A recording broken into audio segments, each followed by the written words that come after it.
Allah'a sansız mақтаулар болсын, bir ay duаңды қабыл етемін деп есін ашпасайды. Сұра, қазіріңді сұра, ертеңді сұра, болашақты сұра, ұрпақты сұра, үмбетті сұра, кешірім сұра, тәубаңды сұра. Не керек бәрін сұра. Рамазан айында не болады бауырлар? Дұғалар қабыл болады, сөзсіз қабыл болады.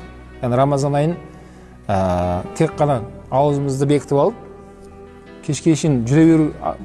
Рамазан мағынасы, мәні ол емес. Yani Ramazan'da bizde кешке шейін қарнымызды тамақ жегізбей, су ішкізбей қинау емес. Рамазан негізгі мақсаты бізді сол шынайы руханиятымызды дамыту ғой. Руханиятымызды дамытамыз. Соның ішінде пенде екенімізді түсінеміз. Өте сондай бір әлсіз пенде екенімізді сезінеміз.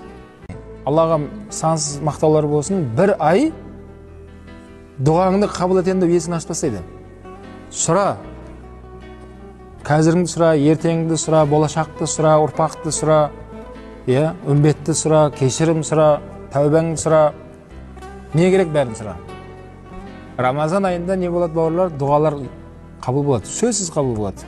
Yani Ramazan ayın tek қана аузымызды бекітіп алып, кешке шейін жүре беру. Рамазан мағынасы, мәні ол емес. Yani Ramazan'da bizde кешке шейін қарнымызды тамақ жегізбей, су ішкізбей қинау емес.